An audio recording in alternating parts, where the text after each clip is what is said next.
Welcome to another segment of the Greater Detroit Agency for the Blind and Visually Impaired's education series, where we discuss eye health, vision preservation, and issues affecting individuals within the disabled community.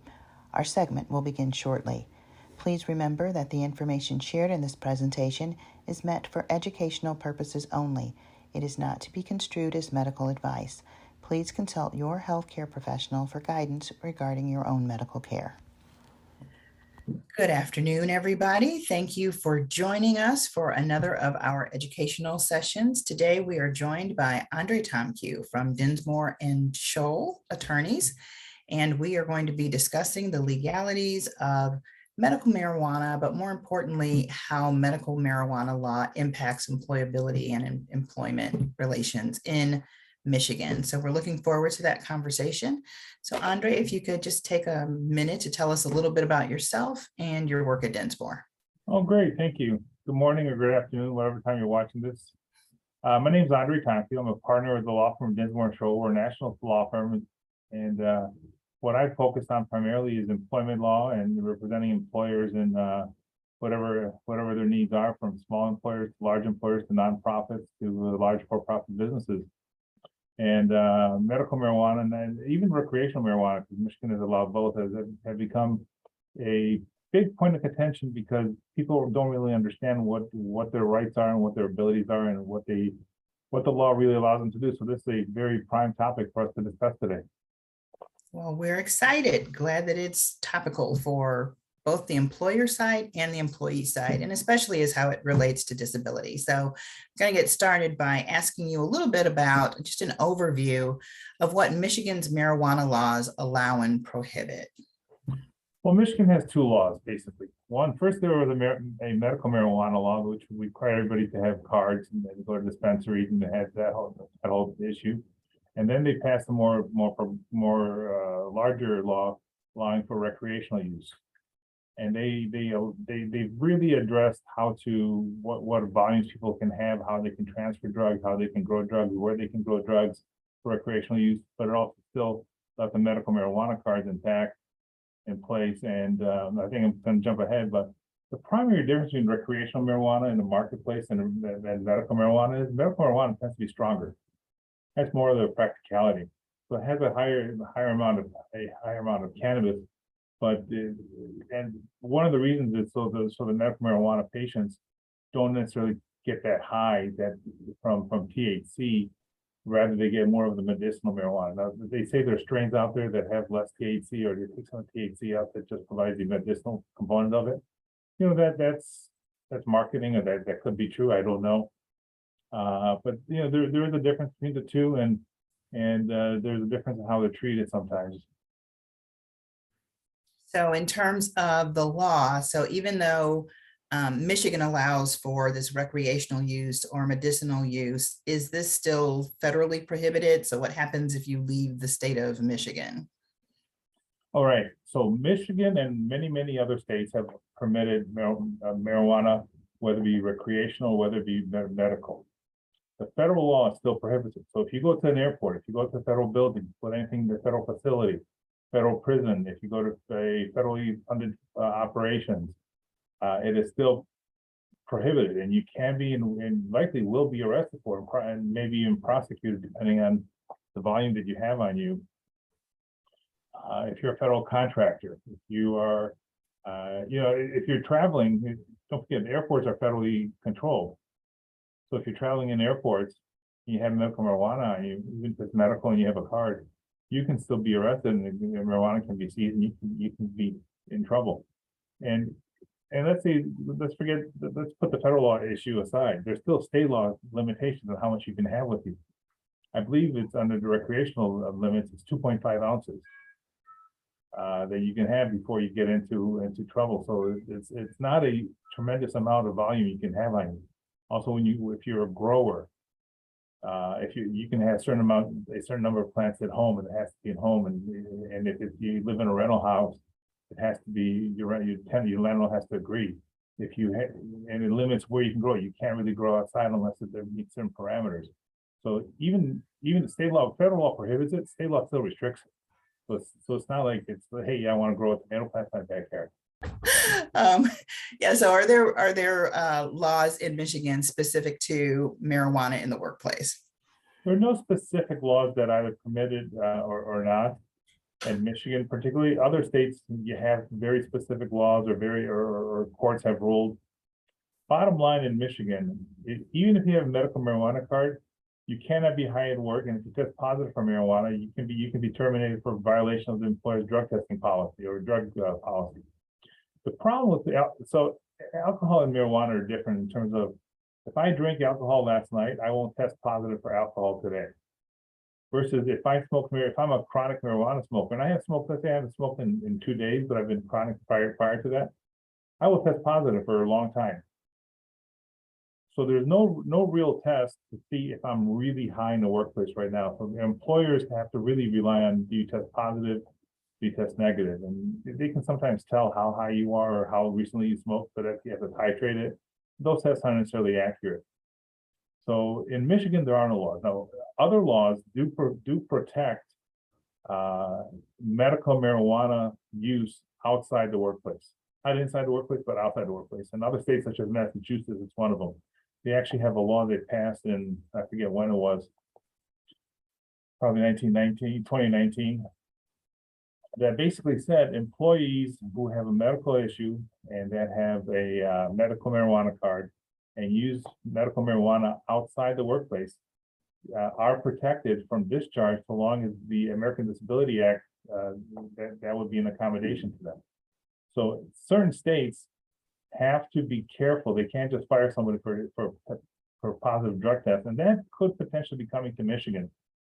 So what I'm telling my clients is, if someone comes to you and says, I have this legitimate issue, medical issue, I do smoke medical marijuana or I ingest medical marijuana, here's a medical marijuana card, and it doesn't impact my work. I don't have a job where safety issues is an issue. So if I work in a factory where I work with big machines that could stamp me and kill me, yeah, I don't want you smoking marijuana ever. Because I can't tell when you're hiring that. Versus if you're working in a job that doesn't have those safety concerns and you have a medical marijuana card and it's legitimate, I'm sort of advising employers to be careful, because we don't want to be the test case in Michigan, because I think it's coming to Michigan. I think it's 13 or 15 states have passed laws that prohibit that impact or have laws, whether it be judicial or legislative, that protect medical marijuana use in the workplace, but not Michigan. If you are caught smoking, if an employer has a anti-drug policy that's well written and properly written, and you are high in the workplace, or you have positive in the workplace, you can be discharged. So in Michigan, there's no protection. And that's not something you can request as an accommodation, that I need, for my chemotherapy treatment or my visual impairment. I can't, request it as an accommodation that I'm allowed to use medical marijuana off the job, or can I ask for that as an accommodation? So if you ask for an accommodation under the American Disability Act, that's a federal law. So the answer is probably no. However, there's a Person with Disability Act in Michigan that very nearly mirrors the ADA. And if you ask for a question under that, it would probably be up to the employer. The employer has no obligation in Michigan currently to accommodate medical marijuana. But like I said, change is coming. You don't want to be the test case. So you have to follow your policies. You have to have policies in place. So you have to decide early on, do you want to permit medical marijuana accommodations? And once you permit one, you're gonna have to permit more. And then the question is, what's legitimate, what's illegitimate? I mean, if you bring me a note from a naturopathic doctor and an MD saying this person has chemo, medical marijuana is proven to help them, that's fine and dandy. If you bring me a note from a holistic healer that says I prescribed marijuana for my patient for his mental solace, I mean, mind you, anxiety is every bit as serious as not having, as anything else, but you have to decide what's legitimate, what's not legitimate. And, sadly, in this day and age, people are going to try to stretch it everything they can to maximum benefit. So once you start making it, accommodations, you're going to have to keep making those. You got to be careful, not to open Pandora's box. So from the employee side, if I am an employee that has a medical marijuana card, I have a knowledge position, right? Maybe I work at a computer all day kind of thing. Is that something I should disclose to my employer? Should I try and get a look at their employee handbook first to see, maybe what their drug policy is? Should I just keep my mouth closed and not say anything? How should a potential employee approach a potential job?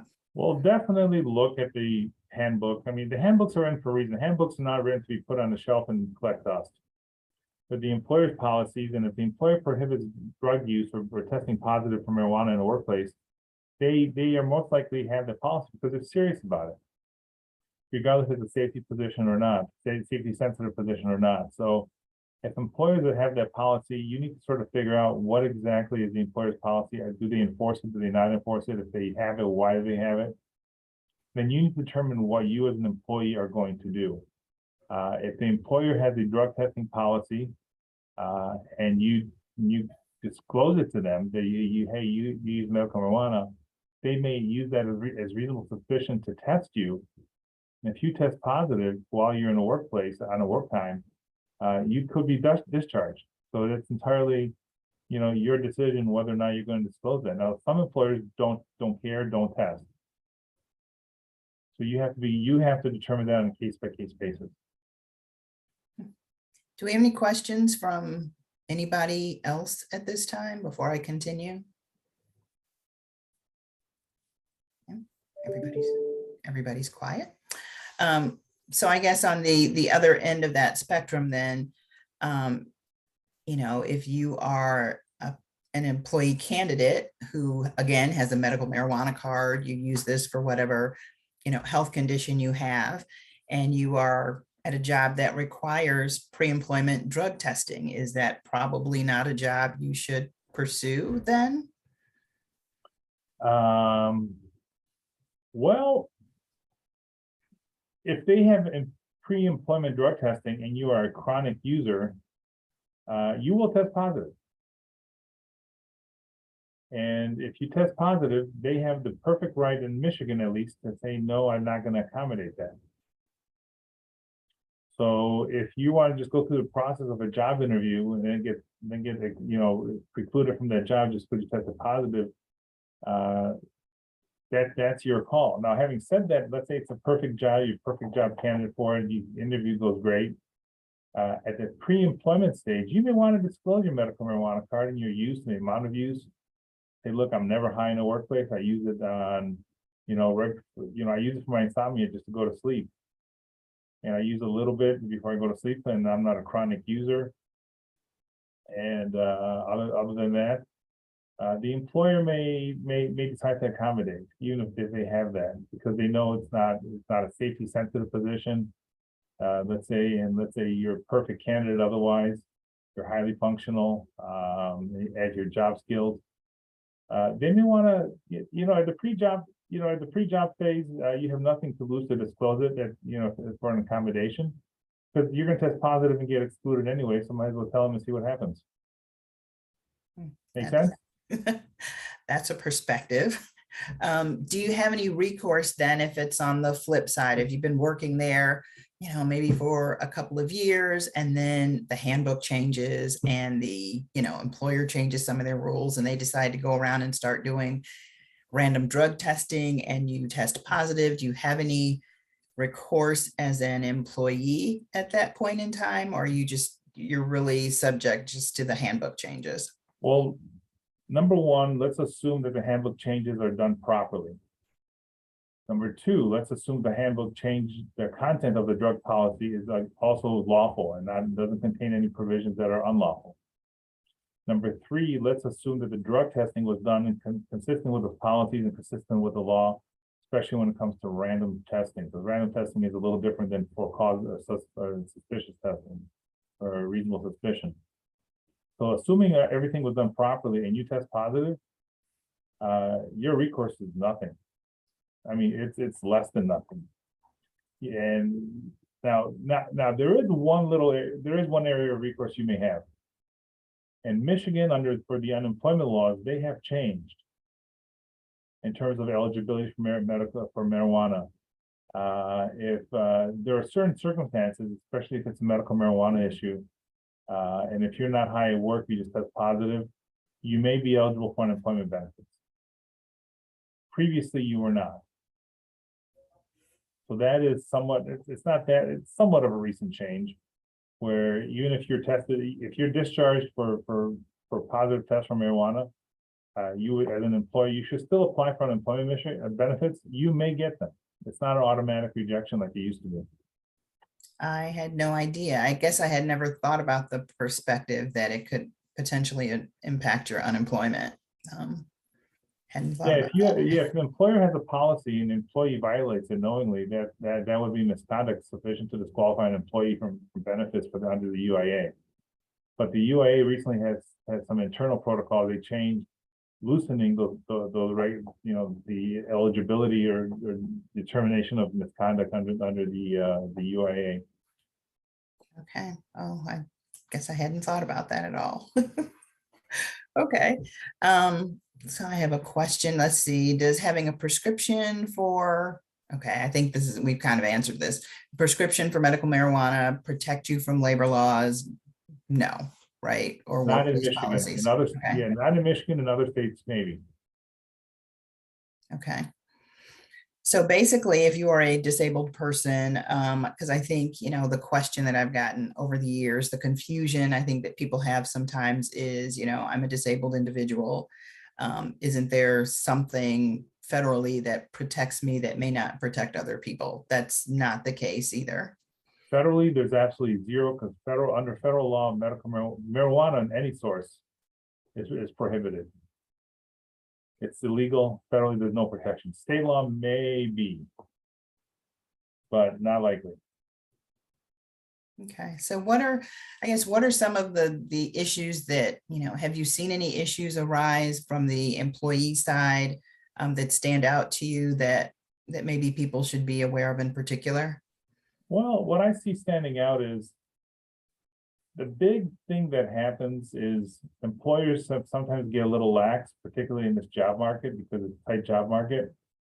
And when there's an industrial accident, actually, I was on the phone live yesterday with a client that had a very strict no marijuana use policy, because every single industrial accident they've had always had a positive test for marijuana. So they've been very, very careful.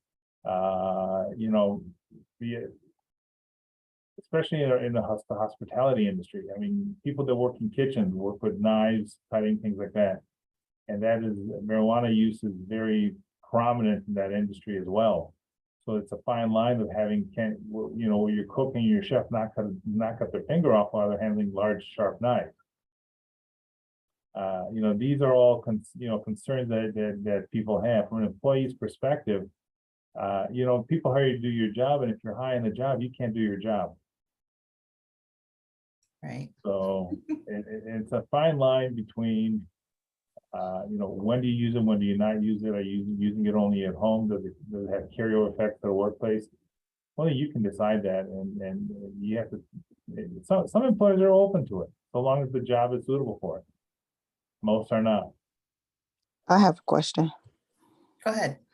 Hypothetically, because I didn't see it in our handbook. Oh, okay. So,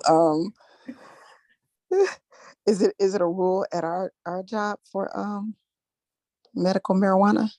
We have a drug policy, Uh-huh. but it does not spell out marijuana specifically, but we do have a drug-free workplace policy.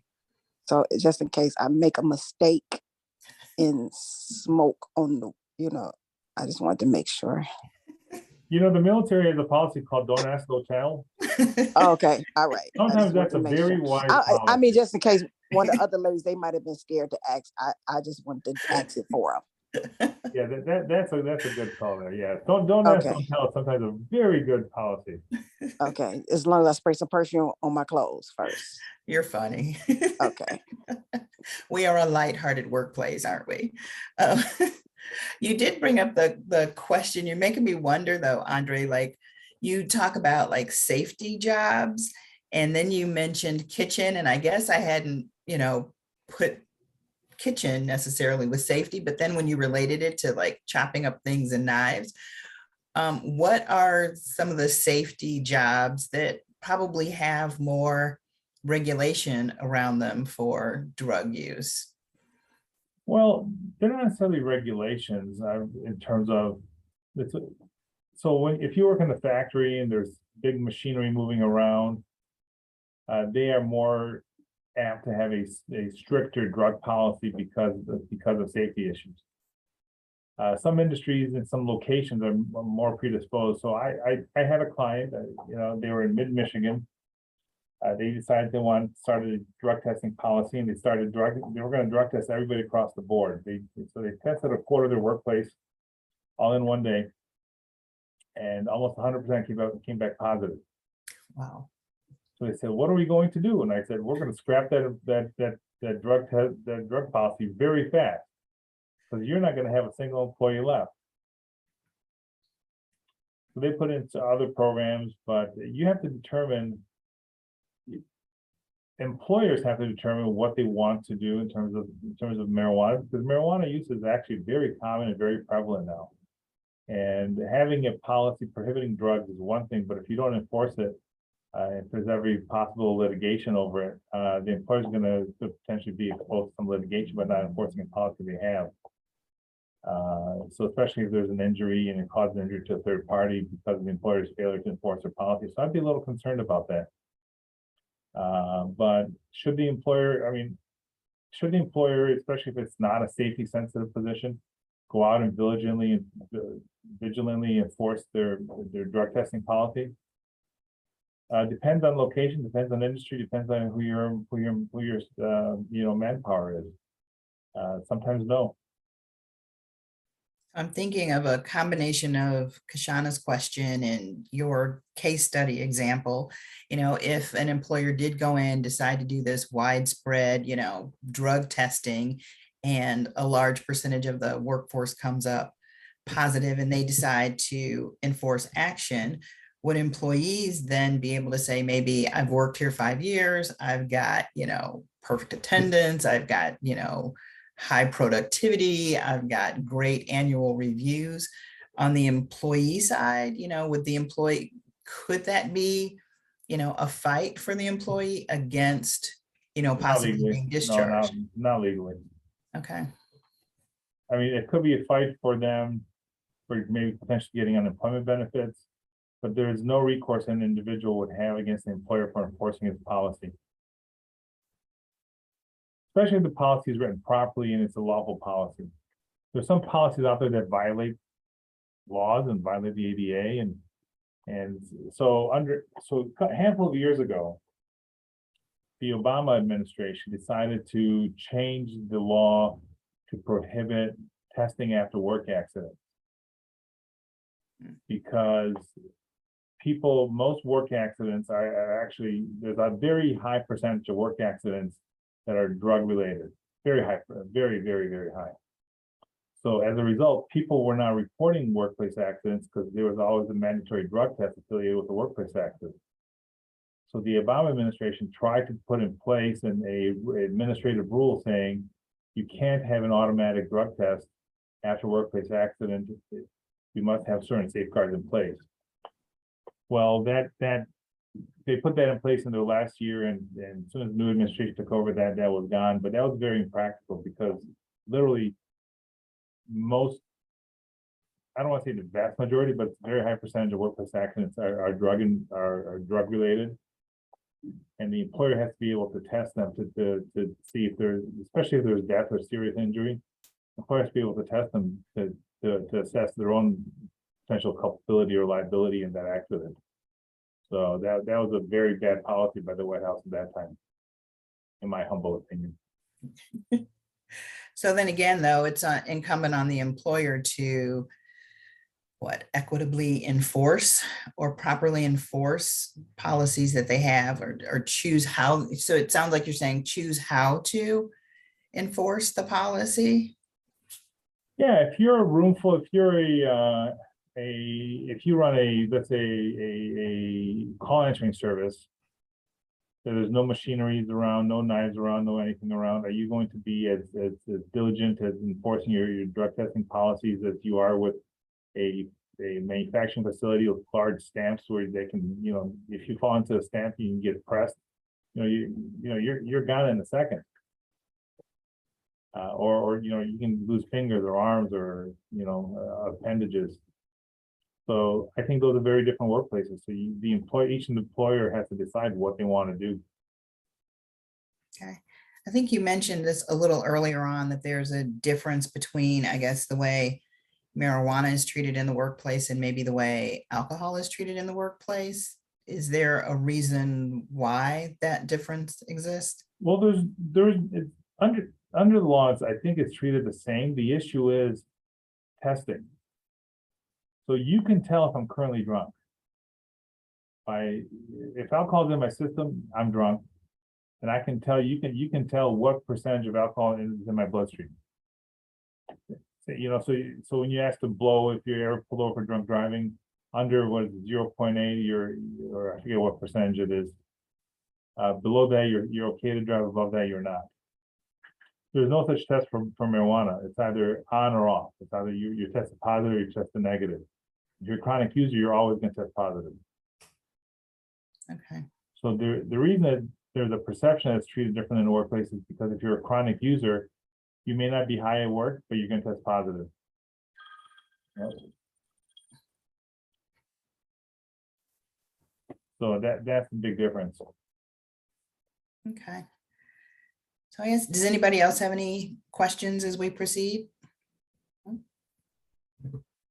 Okay, well, I'm getting close to the end of my list here. So I guess, I'm trying to summarize for, a potential employee who may be a medical marijuana user with a medical card. And I'm, trying to consider how I want to approach my job search at this point. So I'm going to perhaps look for positions that are less safety reliant, perhaps. Make sure that I see an employer handbook ahead of time, those types of things as I approach the job search. Or, are there any other suggestions? Well, a lot of employers that have federal contracts, the federal government mandates drug-free workplace policies if you have federal monies. So that's another issue. If you're applying for jobs, and if they're federally funded agency or federal funded or have federal contracts with federal government, they're going to have a policy that the federal law requires them to have drug-free workplace policies in place. So you may want to be sensitive to that as well. Okay. Okay. Any other information?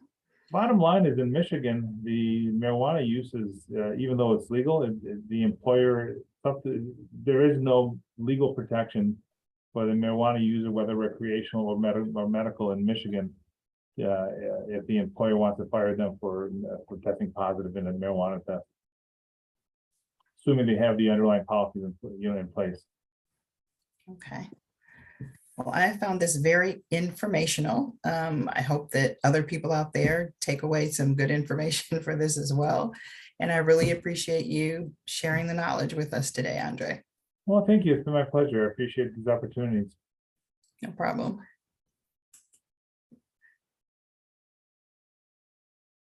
Thank you for tuning in. The mission of the Greater Detroit Agency for the Blind and Visually Impaired is to provide services and support that help blind and visually impaired individuals live productive, independent lives with confidence and dignity. You can learn more about the agency by visiting our website at www.lifebeyondsight.org. That's lifebeyondsight, as in SIGHT.org.